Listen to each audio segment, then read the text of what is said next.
Hey, this is Joe. We're underneath the passenger side of a MK5 VW GTI, and this is the fuel filter. We're going to change this out. This is the US model, so I'm not sure where the European models are, but on the US model, the fuel filter is on the passenger side, just in front of the rear wheel.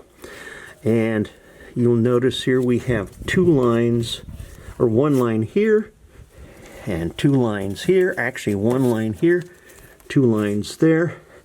There is a cross point screw right in here, and it is very rusty.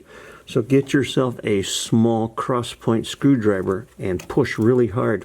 You don't want to strip out that screw, otherwise you're going to have to drill it out, and from underneath the car that's going to be a pain. So what we're going to do is, first of all, we disconnected the battery. So this has power to it when the key is on, so you want to make sure you disconnect your battery.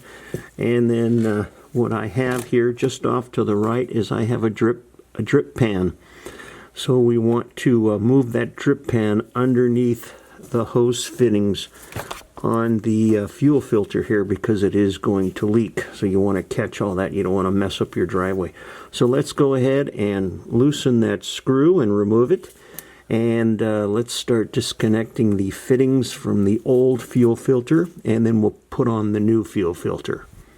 Get yourself a pair of pliers, and there's a little push to release pin or tab right here. You want to push on that, get yourself a pair of pliers, and as you're pushing, pry the fuel line off.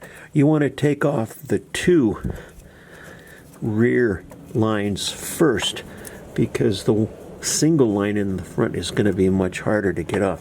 So we have one off. Now what we're going to do is take and again push in and get your pliers, and then you can pry that line off. And then there's a little tab right here. You can pull this tab back after removing the screw here on the bracket, and then you can slide the fuel pump out of the bracket, and then that will give you some more room to get the front line. What I've found is if you take a pair of regular pliers and put that plier on the quick disconnect, and then get yourself a screwdriver blade and then push up on that little tab, and as you're pushing up, then jiggle and push back on the connector, and that will release the quick disconnect and allow you to pry back that connector off of the fuel line on the fuel filter. Now what you can do is take and move the little tab right here back, and then you should be able to slide the fuel filter off out of the bracket.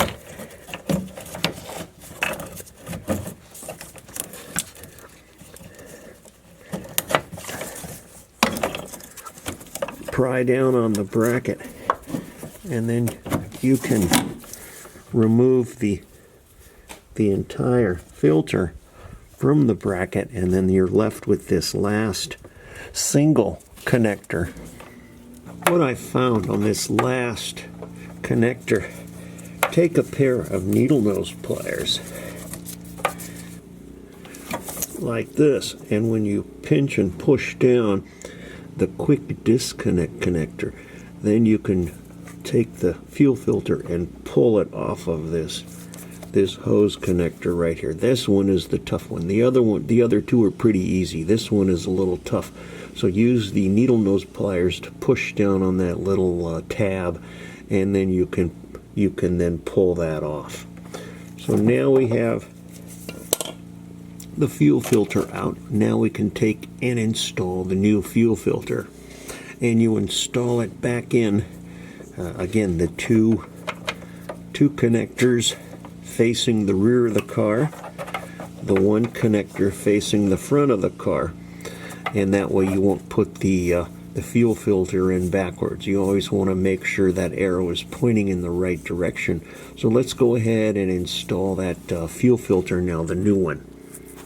If you look at the new filter, you'll notice there's a tab right here that doesn't really connect anything. There's a tube that is mounted in the center, and there is a tube mounted off to one side. If you look at the connectors, one has a blue color on the quick disconnect. You want that blue color on the center line, the other one on the other line. That way, at least that's what the maintenance manual shows. So let's go ahead and install that properly now. When you slide the quick disconnect connectors onto the fuel lines on the filter, you want to push them until you hear a click. That's the little ridge right here, and that's what triggers the quick disconnect to go around and make a good seal. So if you don't push the connectors on till you hear a click, more than likely your filter is going to leak. So see the ridge, all three fuel lines on the filter have that little ridge. What I found is this connector was so hard that I had to push in on the tab while I was pushing in, and then it was able to go in and click. Now what we can do